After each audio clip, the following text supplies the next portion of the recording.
Hello everyone, আসসালামু আলাইকুম। সবাই কেমন আছেন? আশা করি যে যেখানে আছেন ভালো আছেন। আলহামদুলিল্লাহ, আল্লাহর অশেষ রহমতে আমিও ভালো আছি।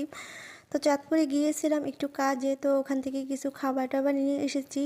তো ছেলে বলতেছে যে আম্মু বিরিয়ানি খাবো, তো ওখানে বসে আর খাওয়াই না, পার্সেল করে বাসায় নিয়ে এসেছি বিরিয়ানি। তো এই তো টুকিটাকি জিনিস এনেছি, রাস্তার উপরে দেখে যা দেখেছি তাই নিয়ে এসেছি। আর এখানে হচ্ছে বড়ই আর সিমের বিচি এনেছি, তারপরে মটরশুঁটি এনেছি। আর এই তো কী কী জিনিস এনেছি এগুলাই দেখাইতেছি। তো আমার ছেলেকে নিয়ে কোথাও যদি বের হয় তো ও তো এত বায়না করে, কোনটা রেখে কোনটা নেবে সে কোনো ভেবেই পায় না। তার বায়নার কোনো শেষ থাকে না, এটা নেবে ওটা নেবে এরকম করে প্রবলেম করে। আর এমনিতে বাসায় থাকলে কোনো সমস্যা করে না বা কিছু চায়ও না, কিন্তু কোথাও যদি যায় তাহলে এত ডিস্টার্ব করে আবিজাবি নেওয়ার জন্য। তো যাই হোক, ও যা যা চেয়েছে তা তাই ওকে নিয়ে দিয়েছি। এই তো ওর পার্সেলটা নিয়ে এসেছি বিরিয়ানির। তো এটা আর এদিকে এনেছি গ্রিল, তারপরে হচ্ছে নান রুটি নিয়ে এসেছি। তো এগুলাই এখন গরম গরম দিয়ে দিচ্ছি ওকে খাওয়ার জন্য। তো এখানে হচ্ছে 6টা নান রুটি নিয়ে এসেছি। আর আমি তো এখন বাসায় এনে খুলে দেখে তো অবাক, মানে আমার কাছে মনে হয় যে কতগুলা।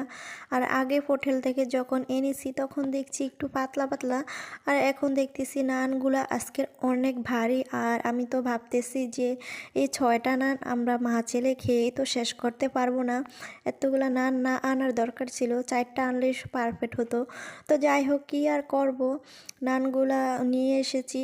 তো একটা নান 20 টাকা করে নিয়েছে, আর 6টা নান নিয়েছে 120 টাকা। আর গ্রিলটা নিয়েছে 240 টাকা। তো যাই হোক, এই তো মা ছেলে এখন গরম গরম খেতেছি। আর সবগুলো তো একসাথে খেয়ে শেষ করতে পারবো না, একটা একটা করে খেয়েই তো পেট ভর্তি হয়ে গেছে। তো ভাবতেছি যে রেখে দিব, সকালে গরম করে আবার খাওয়া যাবে। তো যাই হোক, কিছু খেয়ে তারপরে হচ্ছে রেখে দিয়েছি। তো এই তো এখানে হচ্ছে 1 কেজি কাঁচামরিচ কিনেছি মাত্র 40 টাকা দিয়ে। আর এখন তো কাঁচামরিচের দাম একদম সস্তা, শুধু কাঁচামরিচ না, যে কোনো সবজি এখন একদম সস্তা, পানির দামের মতো। তো এই সস্তা দামে সব কিছু সবজি সব কিছু কিনে এখন ফ্রোজেন করে রাখলে পরবর্তীতে অনায়াসে খাওয়ান যায় যে কোনো সময়ে। তো আমি বেশি না, আমি 1 কেজির মতো কাঁচামরিচ কিনে এখন কাঁচামরিচের বটুটা ভেঙে তারপরে হচ্ছে পানি দিয়ে ভালো করে ধুয়ে এখন শুকিয়ে রাখবো। তারপরে হচ্ছে গিয়ে শুকিয়ে আমি পলি ব্যাগে করে ফ্রিজে রেখে দিব। আর যে অল্প করেই আমি রেখেছি, কারণ বেশি রাখি না। আমার ছাদের উপরে কাঁচামরিচ গাছ অনেকগুলা লাগিয়েছি, তো ওই কাঁচামরিচ গাছে যদি কাঁচামরিচ ধরে তাহলে খাওয়া যাবে, তো ধরলে খেতে পারবো। তো এর জন্যই অল্প করে রেখেছি। আর এখানে হচ্ছে আমি চাঁদপুর থেকে যে মটরশুঁটি এনেছি, তো ওই মটরশুঁটিগুলাই এখন চেলে নিচ্ছি।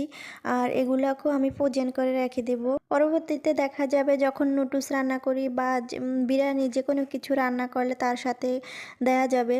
তো এর জন্য কষ্ট করে বসে বসে আর এগুলা চুলে নিচ্ছি। আর এগুলা চলতে আমার একদম বিরক্ত লাগে। তো শুধু এগুলা না, আরও আছে সিমের বিচিও আছে, এগুলোও বসে বসে চলতে হবে। তো আরেকজনকে সাথে নিয়ে মটরশুঁটি তারপরে হচ্ছে সিমের বিচিগুলো আমি চুলে নিয়েছি। তো যাই হোক, উনি চুলে দেওয়ার জন্য আমার অনেকটা হেল্প হয়েছে।